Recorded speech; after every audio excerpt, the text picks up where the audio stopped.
अस्सलाम वालेकुम dear student, thank you very much. आपने मेरी पहली वीडियोस देखी, उनको लाइक किया, सब्सक्राइब किया और मैं उम्मीद करता हूं कि मेरी आने वाली वीडियोस को भी आप लाइक करेंगे और सब्सक्राइब करना ना भूलिएगा।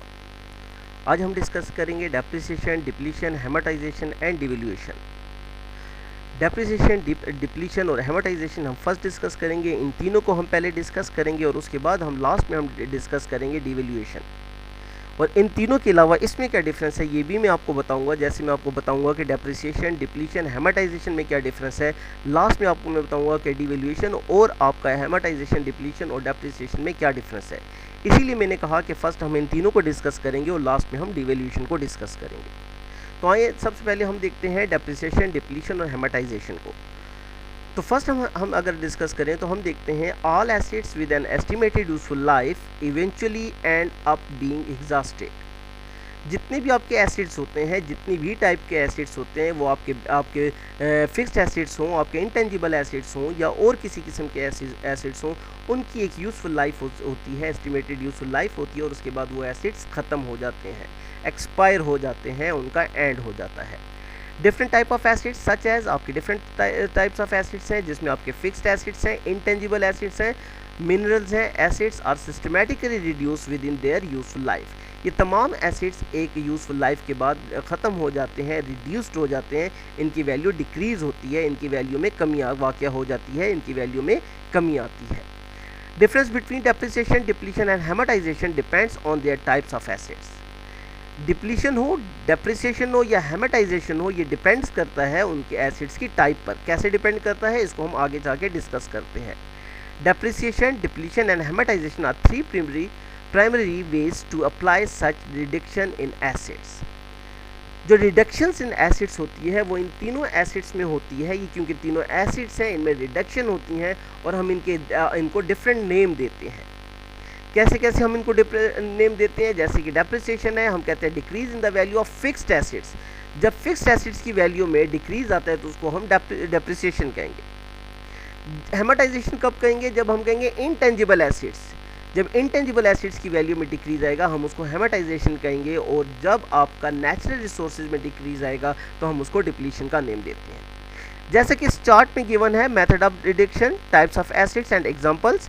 Depreciation, fixed acids, building machinery, यही आपके फिक्स्ड एसिड्स होते हैं। जब इसमें रिडक्शन आएगा, इसमें डिक्रीज आएगा तो हम इसको डेप्रिसिएशन का नेम देंगे। जब intangible acids, copyright, patents, goodwill में डिक्रीज आएगा तो हम इसको हेमाटाइजेशन का नेम देंगे।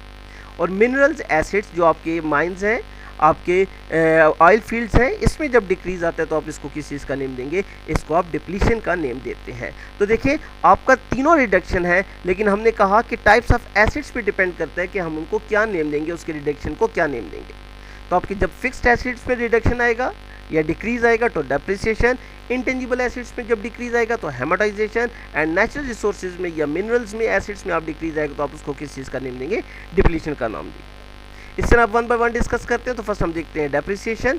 तो आप कहते हैं इट इज़ टू स्प्रेड और allocate the cost of tangible asset, tangible और fixed assets over its estimated economic useful life. In the words it may be seen as a reduction in the cost of fixed asset due to normal usage, wear and tear, new technology and other related reasons. Example, plant and machine, building, motor car. जब आपकी plant, building, machine में उसकी use की वजह से, where and tear की वजह से या न्यू टेक्नोलॉजी की वजह से रिड्यूस आता है तो हम उसको किस चीज़ का नेम देंगे, हम उसको डेप्रिसिएशन का नेम देते हैं। क्योंकि हमने डेप्रिसिएशन की डेफिनेशन पढ़ा कि reduce in the value of fixed assets or tangible assets. जब फिक्स्ड एसिड्स की वैल्यू में डिक्रीज आएगा तो हम उसको किस चीज़ का नेम देते हैं, हम उसको फिक्स्ड एसिड्स का नेम देते हैं, फिर डेप्रिसिएशन का नेम देते हैं कि रिड्यूस और decrease in the value of fixed assets or tangible assets. जो कि आपके क्या मशीन, तो देखिए मशीन जैसी जैसी आपकी न्यू होती है तो आपको आउटपुट ज़्यादा देती है, उसकी जो है इंक्रीजिंग पावर, उसकी जो आउटपुट पावर होती है वो ज़्यादा होती है तो हम उसकी वैल्यू भी ज़्यादा करते हैं। तो यूज़ के साथ साथ उसकी आउटपुट या उसकी वैल्यू कम होती रहती है तो उसकी प्राइस में भी रिडक्शन आती रहती है। तो जो रिडक्शन उसमें आती है हम उसको किस चीज़ का नेम देंगे, डेप्रिसिएशन का नेम देंगे। इस तरह बिल्डिंग की भी यूज़ के साथ साथ उसकी जो है डिक्रीज़ आती है उसकी वैल्यू में तो हम उसको डेप्रिसिएशन का नेम देंगे। सेम इस तरह अगर आप मोटर कार को देखें या मशीन को देखें, अगर मोटर कार और मशीन को अगर आप देखें तो जब न्यू मॉडल्स आते हैं या न्यू टेक्नोलॉजी टेक्नोलॉजी आती है तो इनकी वैल्यू डिक्रीज़ हो जाती है, मोटर कार की भी वैल्यू भी डिक्रीज़ होती है, मशीन की वैल्यू भी डिक्रीज़ होती है। इस तरह अगर बिल्डिंग आपकी ओल्ड बिल्डिंग है तो उसकी वैल्यू भी डिक्रीज़ होती है। अगर लैंड है तो लैंड की वैल्यू इंक्रीज़ होगी तो हम उसको अप्रिसिएशन का नेम देंगे, जबकि बिल्डिंग की वैल्यू डिक्रीज़ होती है तो हम उसको डेप्रिसिएशन का नेम देते हैं। Machine, building and motor car कोई भी फिक्स्ड एसेट्स हो, इसके अलावा भी आपके फिक्स्ड एसेट्स हो सकते हैं। आपकी किसी भी फिक्स्ड एसेट में जब डिक्रीज़ आता है तो हम उसको किस चीज़ का नेम देंगे, डेप्रिसिएशन का नेम देंगे। तो आप देख लें, decrease in the value of fixed asset, जब भी फिक्स्ड एसेट में डिक्रीज आएगा तो हम उसको किस चीज़ का नाम देंगे, हम उसको डेप्रिसिएशन का नेम देते हैं। इस तरह हम देखते हैं amortization. Amortization is for intangible assets whereas depreciation is for tangible fixed assets. Example of a tangible intangible assets are copyrights, patents, software, goodwill. जब आपकी कॉपीराइट, पेटेंट, सॉफ्टवेयर, गुडविल में डिक्रीज आता है तो आप उसको क्या देंगे, नेम देंगे हेमाटाइजेशन का। जैसे कि मैं बता चुका, इंटेंजिबल एसेट्स। इंटेंजिबल एसेट्स कौन से एसेट्स होते हैं, वो एसेट जिसे हम ना देख सकते हैं ना छू सकते हैं। आपके जैसे गुडविल है, एक बिजनेस की वैल्यू है, आप उसको देख नहीं सकते, छू नहीं सकते। सॉफ्टवेयर है, अगर आप उसको देख नहीं सकते, छू नहीं सकते, हार्डवेयर को आप देख सकते हैं तो वो आपका टेंजिबल एसेट्स है। इंटेंजिबल एसेट सॉफ्टवेयर है जिसको आप छू भी नहीं सकते, जिसको आप देख भी नहीं सकते। सेम इस तरह पैटेंट्स हैं, कॉपीराइट्स हैं, ये तमाम आपके इंटेंजिबल एसेट्स हैं। इस तरह आपकी लीज है तो लीज में भी अगर आपका डिक्रीज आता है तो हम उसको किस चीज़ का नेम देते हैं, इंटेंजिबल एसेट्स का नेम देते हैं, सॉरी आपको हेमाटाइजेशन का नेम देते हैं। अगर लीज की वैल्यू, लीज की आप जब कोई चीज़ लीज पे लेते हैं या आप इंस्टॉलमेंट में लेते हैं तो आप उसकी रीपेमेंट कर रहे होते हैं, डेट्स की, या आपके जो बैंक से लोन लेते हैं आप उसकी पेमेंट का पे कर रहे होते हैं, तो आप देखेंगे तो आपको हेमाटाइजेशन चार्ट दिया जाता है कि वो आपकी पेमेंट जो रिड्यूस होती रहती है। जो डेट्स होती हैं उसकी रीपेमेंट्स होती है, हम उसको भी हेमाटाइजेशन का नेम देते हैं। The concept for amortization is also use for lease and debts payments, कि आपकी जो डेट्स पेमेंट्स होती हैं और लीज होती हैं हम उसको भी हेमाटाइजेशन का नेम देते हैं, क्योंकि लीज भी आपको दिखाई नहीं देता और डेट्स पेमेंट भी आपको दिखाई नहीं देती। तो ये तमाम आपके इंटेंजिबल एसेट्स हैं जो आप ना जिसको देख सकते हैं ना छू सकते हैं। जिन एसेट्स को आप देख सकते हैं, जिन एसेट्स को आप छू सकते हैं, वो आपके फिक्स्ड एसेट्स होते हैं या टेंजिबल एसेट्स होते हैं, तो उनके रिडक्शन को आप डेप्रिसिएशन कहते हैं। और जो इनटेंजिबल एसेट्स होते हैं तो आप उसको क्या किस चीज़ का नेम देते हैं, उसकी रिडक्शन को हेमाटाइजेशन का नेम देते हैं। तो देखें, आपके हेमाटाइजेशन मीन इनटेंजिबल एसेट्स की वैल्यू की डिक्रीज। जब आपकी इनटेंजिबल एसेट्स की वैल्यू डिक्रीज होती है तो आप उसको किस चीज़ का नेम देते हैं, हेमाटाइजेशन का नेम देते हैं। अब हम देखते हैं डिप्लीशन। तो डिप्लीशन हम पढ़ चुके कि आपको जब मैं डेफिनेशन बता रहा था डिप्रिसिएशन की तो उसमें मैंने बताया, चार्ट में मैंने आपको डिस्कस किया था कि डिप्लीशन किसको कहते हैं, reduction in the value of natural resources. जब नेचुरल रिसोर्सेज में डिक्रीज आ रहा होता है तो हम उसको किस चीज़ का नेम देते हैं, डिप्लीशन का नेम देते हैं। Depletion is a form of a systematic reduction in the value of a natural resources based on the rate at which it is being used. For example, mines, oil fields. Oil fields या आपकी mines हैं, उसमें जब reduction आता है, जब decrease आता है तो आप उसको किस चीज़ का नेम देते हैं, डिप्लीशन का नेम देते हैं।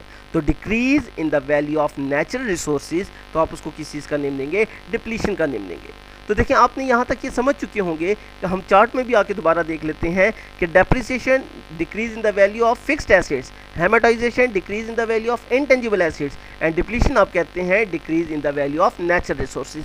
तो मैं उम्मीद करता हूँ कि तीनों की डेफिनेशन आपको समझ आ गई होगी कि आपकी एसेट्स में जब रिड्यूस आता है, डिक्रीज आता है, तो हम उसको डेप्रिसिएशन का भी नाम दे सकते हैं, हेमाटाइजेशन का भी दे सकते हैं, डिप्लीशन का भी दे सकते हैं। लेकिन हमें कैसे पता चलेगा कि हमने डेप्रिसिएशन कब नेम देना है, हेमाटाइजेशन कब नेम देना है, डिप्लीशन कब नेम देना है? तो हमें वो पता चलेगा टाइप्स ऑफ एसिड से। जब फिक्स्ड एसिड्स में डिक्रीज होगा तो डेप्रिसिएशन, जब इंटेंजिबल एसिड्स में डिक्रीज होगा तो हेमाटाइजेशन, और जब नेचुरल रिसोर्सेज या माइन एसिड्स में डिक्रीज हो, मिनरल एसिड्स में डिक्रीज होगा तो हम उसको किसी चीज़ का नेम देते हैं, डिप्लीशन का नेम देते हैं। तो ये आपने कहा कि ये आपकी क्या है, रिडक्शन है, डिक्रीज है वैल्यू ऑफ एसिड्स में। इसी तरह अब मैंने आपको कहा था कि लास्ट वन में आपको बताऊंगा डिवैल्यूएशन और डेप्रिसिएशन और आपका हेमाटाइजेशन में क्या डिफरेंस है। तो हम कहते हैं the deliberate downward adjustment in the official exchange rate reduce the currency value in contrast a revaluation in an upward change in the currency value.